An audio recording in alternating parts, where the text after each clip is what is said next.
모든 것이 하나님의 은혜인 줄로 믿습니다. 아멘. 잠시 기도하겠습니다. 살아계신 하나님, 모든 것이 하나님의 은혜입니다. 이 시간에도 놀라운 하나님의 은혜를 저희에게 베푸셔서 말씀이 저희 마음에 깊이 새겨지게 하시고 말씀을 통하여 저희들의 삶이 변화되며 말씀을 살아내는 우리의 삶이 되게 하여 주시옵소서. 이 시간에도 전적인 하나님의 은혜를 확신하고 의지하며 살아계신 예수 그리스도 이름으로 기도합니다. 아멘. 안녕하세요. 저는 주손길 교회를 섬기는 박주원 목사라고 합니다. 앞으로 제가 이 인사를 굉장히 많이 할 것 같아서요. 가장 먼저 성도님들께 한번 인사를 드려야겠다라고 해서 인사에 이렇게 드립니다. 성도님들의 담임 목사로 전하는 첫 설교가 아마 제 평생에 잊혀지지 않을 것 같습니다. 오늘 설교 제목은 주손길 교회입니다. 혹시 목사님이 뭔가 착각을 하셔서 설교 제목에 교회 이름을 넣으신 것 아닌가? 이렇게 생각하실 수도 있는데 설교 제목이 주손길 교회 맞습니다. 8월에 2번 설교를 했는데요.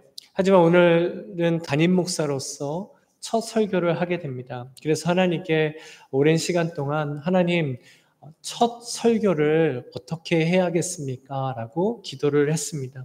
보통은 이 주일 말씀을 위해서 기도하면 성경 본문이 떠오르거나 아니면 성경의 한 장면이 많이 떠오릅니다. 그런데 이번에는 설교를 위해서 기도하면 기도할수록 단어 하나가, 이름 하나가 계속해서 저에게 더 뚜렷해지는 겁니다. 그 한 단어가 바로 주손길 교회였습니다. 그래서 그때부터 제가요, 주손길 교회를 묵상하기 시작을 했습니다. 정말 교회 이름을 가지고 이렇게 기도하고 묵상해 보기는 처음이었던 것 같습니다. 그런데 놀랍게도 이 교회 이름을 가지고 묵상을 하는데 제 마음에 너무나 큰 감동과 은혜가 채워졌습니다. 왜냐하면 묵상하면 묵상할수록 이 주님의 손길이라는 것이 은혜로 다가왔기 때문입니다. 그래서 우리 주손길 교회는 주님의 손길로 세워진 교회이고 주님의 손길로 붙드시는 교회이고 주님의 손길로 은혜와 능력을 주시는 교회구나라는 것을 확신하게 되었습니다.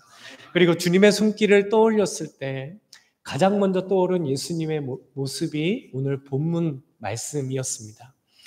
예수님께서 벳세다라는 한 마을로 들어가게 됩니다. 근데 그때 사람들이 시각장애인 한 사람을 예수님께 데리고 나옵니다.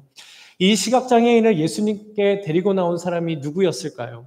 성경에 보면 정확히 그 사람들이 누구인지는 나오지는 않지만 분명한 사실은 그 시각장애인을 굉장히 아끼고 사랑하는 사람들이었을 것입니다. 그래서 예수님을 꼭 만나게 해주고 싶었던 사람들이었던 것이죠. 가족일 수도 있었고 친구일 수도 있었을 것입니다. 당시 예수님은 어디를 가시든 이스라엘에서 가장 핫 이슈가 되던 인물이었기 때문에 많은 사람들이 몰려들었습니다. 베세다에서도 마찬가지로 예수님을 둘러싼 수많은 사람들이 있었을 것입니다. 아시는 것처럼 시각장애인은요, 아무리 옆에서 도와주시는 분이 있다 할지라도 빨리 이동을 할 수가 없습니다. 그 많은 인파를 헤치고 예수님께 나아가기 위해서는 많은 시간과 인내심과 간절함이 필요했을 것입니다. 그렇게 마침내 예수님께 시각장애인을 데리고 온 사람들이 예수님께 이렇게 구하게 됩니다. 22절에 보시면 예수께 나와 손대기를 구하니 라고 합니다. 이 사람들이 원하는 것이 좀 이상하죠. 보통 병자들이나 장애인들을 데리고 온 사람들이 예수님께 한결같이 원했던 것은 예수님 낫기를 원합니다. 예수님 보기를 원합니다. 이것을 구했습니다. 그런데 지금 이 사람들은 자신들이 데리고 온 이 시각장애인을 위해서 예수님, 이 사람은 우리가 너무나 아끼고 사랑하는 사람입니다. 예수님께서 이 사람에게 손을 좀 대주세요. 주님의 손길로 좀 만져주세요 라고 요구하고 있는 것이죠. 우리는 이 장면을 통해서 오늘 말씀을 통해 드러내시고자 하는 것이 이 치유 사역에만 머물지 않는다라는 것을 깨닫게 됩니다. 이 말씀을 우리에게 주시는 목적은 그 시각 장애인에게 닿았던 주님의 손길에 있었던 것이죠. 그렇다면 그 시각 장애인을 만져주셨던 주님의 손길은 어떤 손길이었겠습니까? 주님의 손길이 그 병자에게 닿았을 때 그의 인생에 어떤 변화가 일어났을까요? 그리고 이 주님의 손길에 대한 말씀을 통해 우리 교회에게 주시는 중요한 메시지가 있습니다. 주님의 손길로 세워진 주손길 교회는 어떤 교회이겠습니까? 첫째로 주님의 손길은 인생의 길을 인도해 주시는 손길입니다. 시각장애인을 데리고 나온 사람들은 예수님께 손을 대어 만져주시기를 구하게 되죠. 이때 예수님이 어디를 만지실 거라고 예상을 했을까요? 당연히 지금 이 사람의 인생의 가장 큰 걸림돌이고 고통의 순간으로 몰아넣고 있는 문제인 그 눈을 만져주시기를 기대했을 것입니다. 그런데 예수님의 손길이요, 전혀 다른 곳을 향하시게 됩니다. 23절을 보시면 예수께서 맹인의 손을 붙잡으시고 마을 밖으로 데리고 나가사 예수님께서 그 사람의 손을 붙잡아 주십니다. 이게 무슨 의미일까요? 이제 내가 너의 길을 인도하겠다라는 뜻입니다. 이 시각장애인은 그 마을 안에서 살았기 때문에 어느 정도 구조에 익숙해져 있었을 것입니다. 그래서 마을 안에 어느 정도 여기는 이곳이겠구나, 이쯤 되면 마을의 어느 부분이겠구나 예상을 할 수 있었겠죠. 그런데 예수님께서 그 사람의 손을 잡고요, 마을 밖으로 나가십니다. 어쩌면 시각장애인은 처음 가보는 길이었을 것입니다. 당연히 두려웠겠죠. 한 번도 가보지 않는 길로 갈 때 거부감도 들었을 것입니다. 그렇다면 예수님께서 이 사람의 손을 붙잡고 왜 굳이 마을 밖으로 나가셨던 것일까요? 중요한 한 가지를 이 시각장애인에게 직접 말씀해 주시고자 했던 것입니다. 인생의 길은, 앞으로 너가 가야 할 길은 내가 인도하는 길이다. 바로 이것입니다. 두렵고 불안하고 떨리고 걱정과 염려가 되지만 그 길은 예수님께서 손을 잡고 인도해 주시는 길이라는 것을 지금 예수님께서는 보여주시고자 했던 것이죠. 주님의 손길은 우리 인생의 길을 인도하시는 손길입니다. 그리고 중요한 사실 한 가지는요, 예수님의 손길이 나를 붙들고 인도해 주신다라는 것은 예수님이 언제나 나와 함께 하신다라는 뜻이 됩니다. 예수님의 손길은 언제나 우리를 붙들고 계시는 줄로 믿습니다. 아멘. 때로는 나 혼자 걷는 것 같을 때가 있습니다. 나 홀로 외롭게, 또 지치게, 때로는 두렵고 떨리는 길을 걷는 것 같지만, 때로는 앞이 잘 보이지 않아서 막막한 길을 걸어가고 있는 것 같지만, 예수님의 손길은 언제나 우리를 붙들고 계십니다. 나를 붙드시는 이 주님의 손길을 믿는 것이 바로 인생의 길을 갈 때 그리스도인에게 필요한 믿음인 것이죠. 그런데 만약 이 믿음과 확신이 없다면 우리가 어떻게 예수님을 전적으로 믿고 예수님을 따라갈 수 있겠습니까? 제가 대학생 때요, 교회 대학부에서 설악산을 등산해 본 적이 있습니다. 그때 이 대학부의 한 친구가 자기가 설악산 대천봉을 5번이나 이게 왔다 갔다 했기 때문에 자기만 믿으라는 거예요. 그래서 자기가 다 안내한다라는 것입니다. 그런데 이게 9시간 정도 등산을 하는 코스인데 충분히 할 수 있다라는 겁니다. 그래서 좀 9시간 등산도 무리긴 하지만 대학생의 패기로 등산을 시작을 했습니다. 그런데 아무리 올라가도 이 대청봉은 가까이 가지를 않는 거예요. 그래서 이 내려오는 분들에게 이렇게 물어봤어요. 대청봉 가려면, 정상 가려면 얼마나 올라가야 돼요? 근데 이분들이 한 15분이면 올라갑니다. 금방 다 왔어요. 라는 겁니다.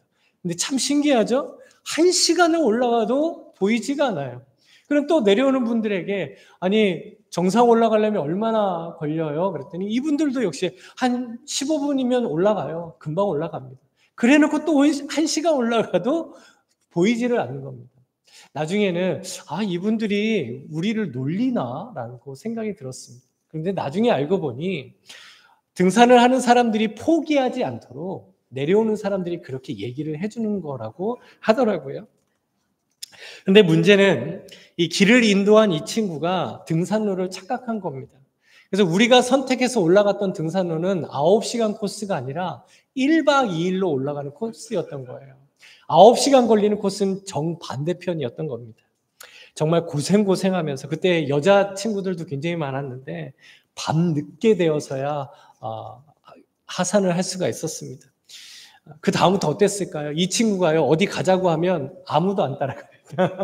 인도한다 그러면 절대 믿지 않습니다.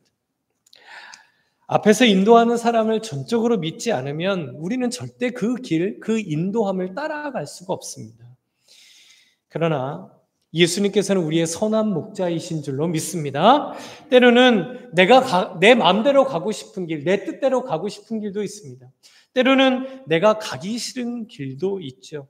그러나 끝까지 나를 사랑하시는 예수님을 우리가 믿고 그 예수님이 나를 붙들고 인도하신다라는 것을 믿는다면 우리는 예수님의 인도하심에 순종하며 사는 그리스도인이 될 수 있는 것이죠. 예수님께서는 절대 우리를 나쁜 길로 인도하시는 분이 아닙니다. 예수님은 절대 우리를 무너지는 길로 인도하시는 분이 아닙니다. 예수님께서는 생명의 길로, 평강의 길로, 하나님의 뜻의 길로, 축복의 길로 인도하시는 줄로 믿습니다. 아멘. 분명 우리의 삶에는 갈림길이 나옵니다. 선택해야 되는 순간이 있죠. 그때 그리스도인은 절대 잊지 말아야 합니다. 그 순간에도 예수님께서 나를 붙드시고 인도하고 계신다라는 것입니다. 예수님은 절대 우리를 놓지 않으십니다. 우리를 붙드시는 주님의 손길을 통해 예수님이 인도하시는 그 길을 순종함으로 나아가는 저와 성도님들 되시기를 주님의 이름으로 간절히 소망합니다. 아멘. 그렇다면 주님의 손길로 세워진 주손길 교회는 어떤 교회이겠습니까? 예수님의 손길을 따라 인도하시는 대로 순종하는 교회인 줄로 믿습니다. 최 목사님께서요, 저에게 정말 많이 성도님들에 대해서 해주신 말씀이 있습니다. 박 목사, 우리 성도님들 진짜 좋대. 제가 지금 성대모사한 건데 우리 목사 최 목사님, 박 목사, 우리 교회 진짜 좋대. 이렇게 많이 말씀하셨습니다. 이렇게 말씀하신 많은 이유들이 있겠지만 가장 중요한 것은 주님이 인도하시는 대로, 이끄시는 대로 순종하고 계시기 때문이라는 것을 제가 보고 경험하게 됐습니다. 그렇게 주손길 교회는 우리를 붙드시는 주님의 손길의 능력과 은혜가 나타나는 교회인 줄로 믿습니다. 아무리 세상 사람들이 많이 걸어가고 아무리 많은 사람들이 이 길이 베스트 웨이라고 말한다 할지라도 예수님이 인도하시는 그 생명의 길, 예수님이 인도하시는 그 믿음의 길, 그 올바른 십자가의 길을 걸어가는 주손길 교회 되기를 소망합니다. 그리고 주손길 교회를 통해서 인생의 길을 잃어버려서 방황하고 헤매고 낙심하고 그리고 외로운 영혼들이 길이요 진리요 생명이 되시는 예수 그리스도를 통해 인생의 길을 찾게 되는 우리 주손길 교회 되기를 소망합니다. 앞으로도 이 교회의 주인 되신 예수님의 손길이 인도하신 대로 순종하는 저와 성도님들 되시고 우리 주손길 교회 되기를 주님의 이름으로 간절히 소망합니다. 아멘. 두 번째로 주님의 손길은 예수님을 주목하는 인생을 살게 하시는 손길입니다. 예수님께서 시각장애인을 마을 밖으로 데리고 나가신 후에 눈에 침을 뱉으시고 안수를 해주십니다. 안수를 하셨다라는 것은 그 시각장애인에게 손을 대셨다라는 것이죠. 그리고 이렇게 물어보세요. 무엇이 보이느냐? 그때 놀라운 치유와 회복이 일어날 것이라고 우리는 예상할 수 있습니다. 그런데 오늘 본문에 보면 예수님께서 행하셨던 치유 사역과 오늘 본문의 말씀이 다른 한 가지가 있다는 것을 깨닫게 됩니다. 기존에 예수님께서 이 병자들이나 장애인들을 치유하시는 것을 보면 예수님의 손길이 한 번만 닿으면 굳이 손길을 닿지 않아도 말씀만 하시면 그 병이 나았고 장애가 고쳐졌고 귀신이 쫓겨났습니다. 그런데 예수님께서 안수까지 하셨는데도 그 시력이 완전히 회복되어지지가 않는 거죠. 24절에 보면 그래서 그 시각장애인이 이렇게 대답을 합니다. 쳐다보며 이르되 사람들이 보이나이다. 나무 같은 것들이 걸어가는 것을 보나이다 하거늘. 사람들이 보이기는 보이는데요, 흐릿하게 보입니다. 그래서 막 나무 같은 것들이 걸어가는 것처럼 이렇게 보이는 것이죠. 시력이 회복이 되기는 했지만 완전히 회복된 것은 아니었습니다. 그러자 예수님께서 다시 한번 그의 눈에 안수를 하시게 됩니다. 그때 어떤 일이 일어났을까요? 25절에 보니까 이에 그 눈에 다시 안수하심에 그가 주목하여 보더니 나아서 모든 것을 밝히 보는지라. 그 시각장애인의 시력이 완전히 회복되어져 모든 것을 밝히 보게 되었습니다. 앞을 보지 못했던 그 장애가 완전히 이렇게 회복된 것 정말 놀랍고 은혜로운 모습입니다. 그런데 한 가지가 참 이상하죠. 예수님께서는 왜 한 번에 치유하실 수 있음에도 불구하고 이렇게 두 번에 걸쳐서 이 시각장애인을 회복시키신 것이겠습니까? 이렇게 하신 예수님의 목적이 25절에 보면 이렇게 우리가 발견할 수 있습니다. 이에 그 눈에 다시 안수하심에 그가 주목하여 보더니. 한 번의 시력이 회복되었다라면 이 사람은 아마 자기가 보고 싶었던 사람들, 자기가 보고 싶었던 환경들을 가장 먼저 주목해서 보았을 것입니다. 하지만 한 번에 되지 않고 다시 두 번에 되었을 때 자신을 치유할 수 있는 분은 오직 예수 그리스도라는 것을 알았기에 시력이 밝아서 밝히 보았을 때 가장 먼저 주목했던 것은 바로 예수님이셨던 것이죠.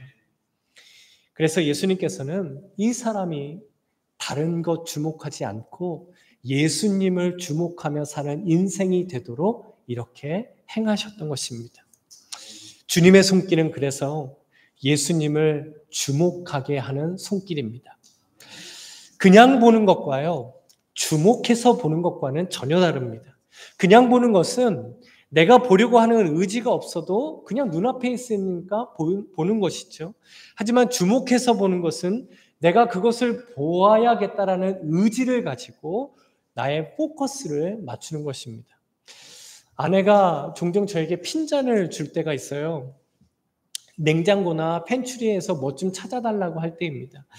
그런데 분명 아내는 냉장고나 팬트리에 그게 있다라고 말했는데 제가 가서 보면 없는 거예요.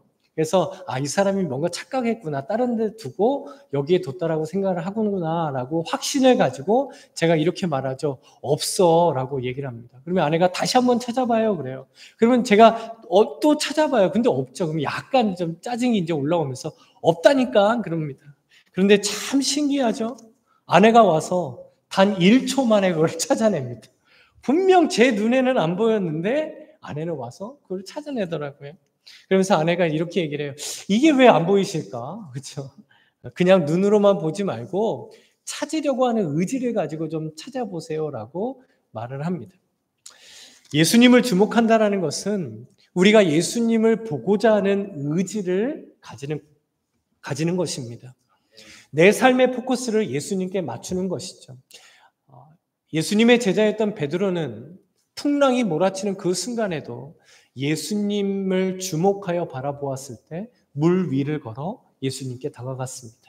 아무리 옆에서 바람이 불고 풍랑이 불어닥친다 할지라도 베드로의 포커스는 예수님이셨기 때문이죠. 그런데 그 베드로의 시선이, 포커스가 예수님에서 다시 바람이 되었을 때 어떤 일이 일어났죠? 베드로가 다시 바다에 빠지게 되었습니다. 25절에 보면 주님의 손길로 눈을 뜬 이 사람이요, 주목하여 보았을 때 모든 것을 밝히 보는지라 라고 말씀하십니다. 무엇을 밝히 보았다라는 것일까요? 여기에 아주 중요한 영적인 의미가 있습니다. 육안의 눈을 통해서 시력이 회복되어서 사람들, 사물 이런 거 밝히 보았다라는 뜻도 됩니다. 그런데 주님의 손길이 그에게 닿았을 때 이 사람이 영적으로 밝아졌다라는 뜻입니다. 그래서 지금 자신 앞에 서 계신 분이 나를 구원해 주신 예수 그리스도이고 하나님의 아들이신 예수 그리스도라는 것을 밝히 보게 된 것이죠. 그 예수님을 통하여 하나님의 나라가 세워지고 있다는 것을 이 시각장애인이 밝히 보게 되었다라는 것입니다. 오늘 우리도 예수님을 주목하여 바라보는 영적인 시선, 영적인 포커스가 필요합니다. 예수님께서는 언제나 우리와 함께 하시는 임마누엘의 하나님이신 줄로 믿습니다. 그리고 예수님께서 우리에게 이렇게 약속해 주셨어요. 마태복음 28장 20절에 보면 내가 너희에게 분부한 모든 것을 가르쳐 지키게 하라. 볼지어다 내가 세상 끝날까지 너희와 항상 함께 있으리라. 아멘.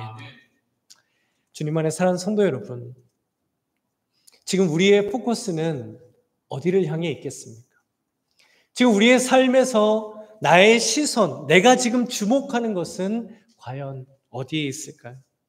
눈을 떠서 예수님을 주목하여 바라보았던 이 사람처럼 우리도 예수님을 주목하며 살아가는 저와 성도님들 되시기를 간절히 소망합니다. 그런데요, 우리가 살다 보면 우리들의 시선을 빼앗아가는 게 참 많습니다. 그렇기 때문에 우리는 예수님께 주목하고자 하는 의지가 필요합니다. 그렇다면 우리가 그 의지를 어떻게 하면 가질 수 있을까요? 예수님이 내 삶의 구원자 되시고 예수님을 통해 세상이 줄 수도 없고 알 수도 없는 평안을 누리게 되고 예수님만이 나의 참된 위로자가 되시고 예수님께서 내 인생의 참된 목자가 되신다는 것을 진정으로 믿고 경험할 때입니다. 그러면 우리는 순간순간마다 예수님을 찾게 될 것이고 예수님을 바라보려고 하는 의지적인 신앙이 될 수 있는 것이죠. 하지만 예수님에 대한 이런 믿음과 경험이 없다라면 어떤 삶이 될까요? 예수님을 굳이 찾지 않아도 잘 살 수 있는 겁니다. 예수님을 찾기 위해 애를 쓰지 않아도 아무 일 없다는 듯이 살아갈 수 있게 되는 것이죠. 아마 자녀들을 키우실 때 이런 경험이 있으실 텐데요. 아이들이 학교에서 탤런트 쇼나 행사나 어떤 발표회 같은 것을 하게 될 때가 있습니다. 그러면 강당에 아이들이 꽉 차잖아요. 정신이 하나도 없습니다. 그런데 아이들이 아무리 비슷한 옷을 입고 있어도 아무리 제가 그 강단에서 멀리 떨어져 있어도 제 눈에는 누구만 보일까요? 제 눈에는 누구만 보일까요? 제 아이들만 보이는 겁니다. 왜 그럴까요? 그 아이는 내가 사랑하는 아이고 내 인생의 소중함 그 자체이기 때문입니다. 때로는 아이들이 속 썩일 때가 참 많잖아요. 그렇죠? 속 안 썩으세요? 그러면 너무 속상하실 때가 있습니다. 그러면 막 속에서 이런 생각, 때로는 이런 말을 할 때도 있죠. 아유, 내가 저런 걸 낳고 미역국을 먹었어. 정말 미역국이 아깝다. 뭐 이런 얘기 하잖아요. 제가 이렇게 자신 있게 말씀드릴 수 있는 이유가 저희 새 아이를 낳는 동안이요. 제가 아내 병원에서 주는 미역국을요. 정말 열심히 옆에서 같이 먹어줬습니다. 그렇게 때로는 속을 썩이는 아이들이기는 하지만 언제나 제 눈에는 내가 사랑하는, 내 사랑을 주고 있는 제 자식만 보이는 것이죠. 어떤 영화나 드라마에 나올 법한 대사처럼 내 눈에는 너만 보인단 말이야가 됩니다. 우리가 일상 가운데 예수님을 주목하여 바라볼 수 있는 것은 예수님께서 나의 구주, 나의 주님이시기 때문입니다. 그 예수님의 손길이 내 영혼에 닿았고 그 예수님의 사랑을 통해 구원받은 우리이기 때문에 우리는 언제 어디서나 예수님께 주목할 수 있는 것이죠. 우리가 살아가면서 예수님을 주목한다라는 것은요, 절대로 거창한 것이 아닙니다. 어떤 경지에 오른 그리스도인들만이 해낼 수 있는 어떤 신앙의 높은 모습들이 절대로 아닙니다. 예수님을 주목한다라는 것은요, 나의 일상 가운데 예수님을 인정하는 것입니다. 예수님이 지금 나와 함께 하고 계시는 줄로 믿습니다.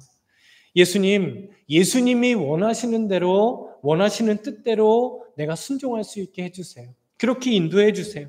예수님, 지금 내 마음에 갈등이 너무 심해요. 예수님, 지금 내 마음이 너무 속상합니다. 예수님 좀 도와주세요. 예수님, 지금 내 마음이 무너집니다. 예수님, 내 안에 일어나는 이 분노 때문에 주체할 수가 없어요. 예수님, 좀 내 마음 좀 붙잡아 주세요. 그리고 세상을 살아갈 때 예수님, 저에게 지금 지혜가 필요합니다. 세상의 지혜가 아니라 예수님이 주시는 지혜로 살아갈 수 있도록 저를 붙잡아 주세요. 이렇게 예수님을 인정하는 것이 바로 예수님을 주목하는 것입니다. 이렇게 가정에서나 일터에서나 일상 가운데 예수님을 인정하는 저와 성도님들 되시기를 주님의 이름으로 간절히 축복합니다. 그렇기에 주님의 손길이 닿은 우리 주손길 교회는 예수님을 주목하는 교회인 줄로 믿습니다. 그리고 중요한 또 한 가지 사실은요. 주손길 교회는 예수님을 주목하게 하는 교회인 줄로 믿습니다. 주님의 손길로 세우신 주손길 교회를 통하여 많은 영혼들이 예수님을 주목하게 되고 세상이 우리 교회를 통하여 예수님을 주목하게 되는 그런 교회 되기 원합니다. 정말 우리 교회의 이름처럼요.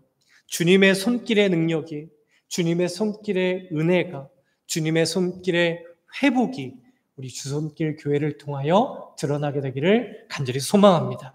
그렇다면 그 주님의 손길이 무엇을 통해 나타날 수 있겠습니까?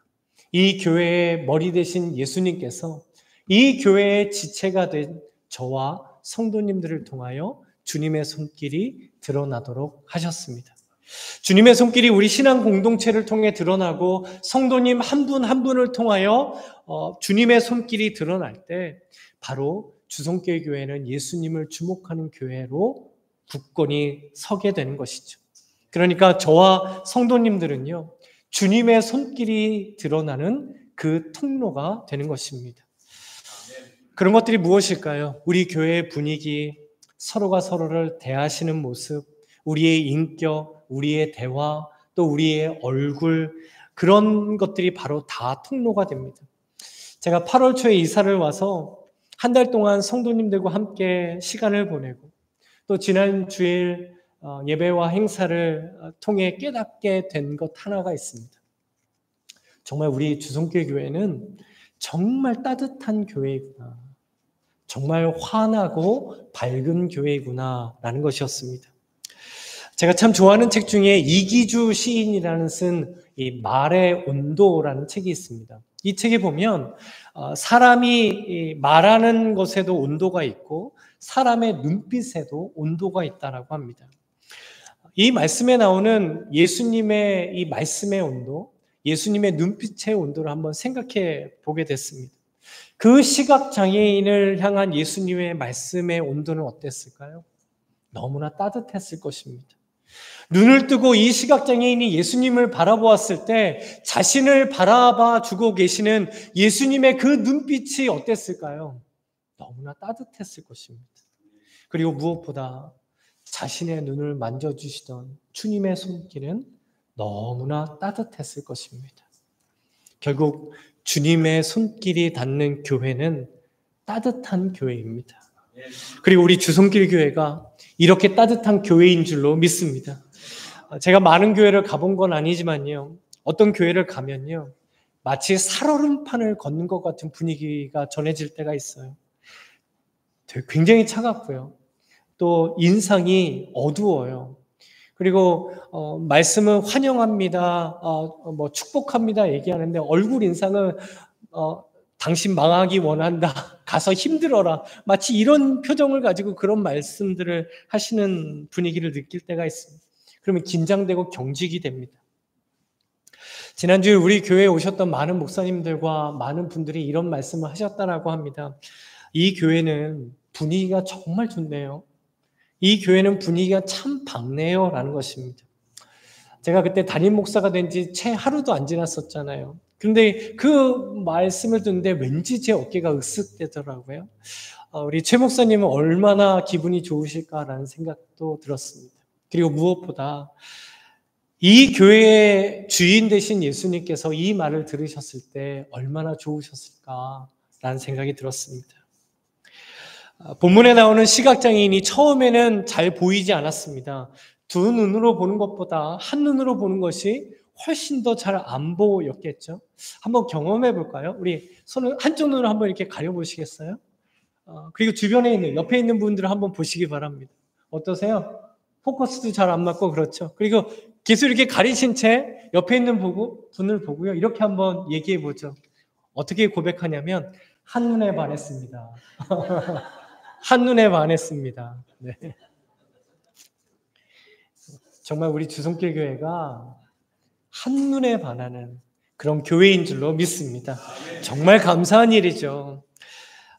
교회에서 사택을 너무 좋은데 살게 해주셔가지고요. 정말 시동 키면 바로 내려야 하는 2분 거리의 사택이 있습니다. 근데 지난 주일 저녁에요. 모든 걸 마치고 이제 돌아가는 그 짧은 2분 사이에요. 아내와 제가 눈물이 핑 돌아가지고 혼났습니다. 이런 대화를 하다가 눈물이 났어요. 우리가 뭔데 이렇게 좋은 교회, 우리가 뭔데 이렇게 좋은 성도님들, 우리가 뭔데 이렇게 따뜻한 교회 성도님들을 만나게 해주셨나. 정말 감사하다. 이 얘기를 하는데요. 제가 막 울먹울먹하고 이렇게 아내를 보니까 이미 옆에서 울고 있는 거예요. 그렇죠? 그리고 이렇게 감사할 수 있었던 이유는 우리 공동체 안에 있는 주님의 손길 때문인 줄로 믿습니다. 주손길 교회는 우리 주님의 손길에 이 따뜻함과 사랑과 은혜가 있는 교회인 줄로 믿습니다. 그래서 주님의 손길이 인도하시는 대로 순종하며 예수님을 주목하며 바라보는 주손길 교회인 줄로 믿습니다. 그리고 앞을 보지 못했던 그 사람이 예수님의 손길을 통해 회복되고 위로받고 새로운 인생을 살게 된 것처럼 많은 영혼들이 우리 주손길 교회를 통하여 주님의 손길로 회복되고 위로받고 인생의 길을 새롭게 찾는 예수님을 주목하게 되는 교회인 줄로 믿습니다. 이렇게 주님의 손길의 능력과 은혜가 나타나고 더욱더 우리의 삶에 주님의 손길의 은혜가 풍성해지시는 저와 성도님들 되시고 우리 주손길 교회 되시기를 이 시간 주님의 이름으로 간절히 축원합니다. 아멘. 우리 함께 찬양하며 하나님께 귀한 예물을 드리겠습니다. 찬송가 88장입니다.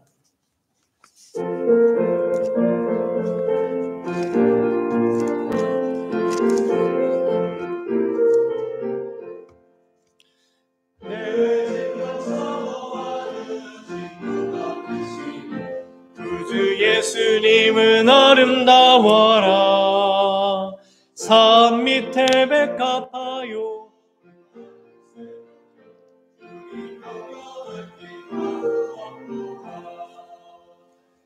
내 맘이 아플 적에 큰 위로 되시며 나 외로울 때 좋은 친구라.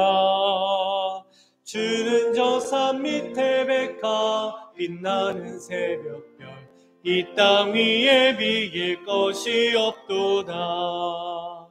내 맘의 모든 염려 이 세상 고락도 주님 항상 같이 하여 주시고 시험을 당할 때에 악마의 개교를 즉시 물리치사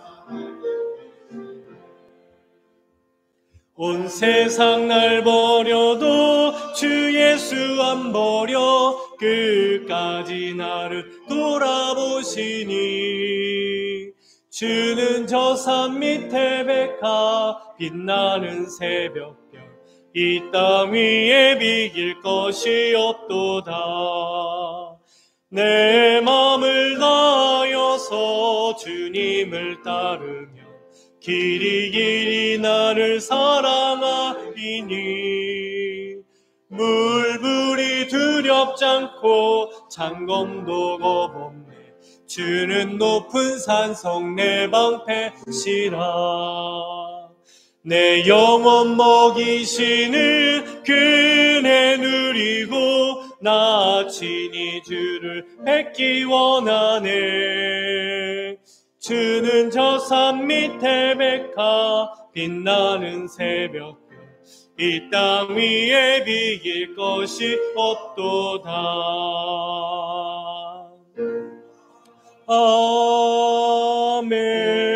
아멘. 사랑과 은혜가 충만하신 아버지 하나님, 오늘 거룩한 주일을 저희에게 허락하시고 이 거룩하고 영광스러운 예배를 통하여 하나님께 기뻐하며 예배할 수 있게 하시니 너무나 감사합니다. 이제 이 예배를 마치고 다시 저희의 삶으로 돌아갑니다.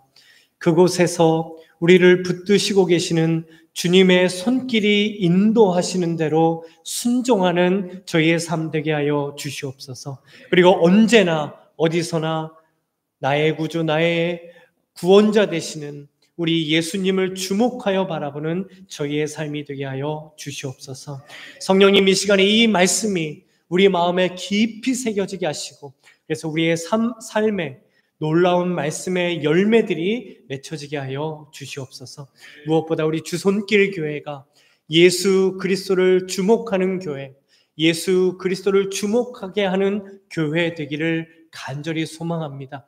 주님의 손길로 우리 교회에 더욱더 크신 은혜와 능력과 평안과 위로를 더하여 주시옵소서. 그리고 이 예배 가운데 살아계신 하나님만을 전적으로 의지하고 또 하나님이 우리 삶의 주인 되심을 고백하며 귀한 예물을 드립니다.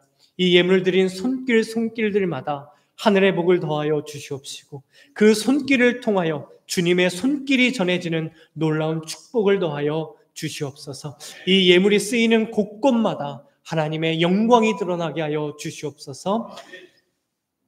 이제는 우리 주 예수 그리스도의 은혜와 살아계신 하나님 아버지의 크신 사랑과 성령 하나님의 위로하심과 교통하심이 우리 주 예수 그리스도의 손길이 이끄시는 대로 순종하며 예수님을 주목하며 살기 소망하는 사랑하는 성도들과 성도들의 가정과 모든 가족들 머리 위에 그리고 땀 흘리게 하신 일터 가운데 주님께서 피값으로 세우신 이 교회 위에 이제로부터 영원토록 함께 있을지어다.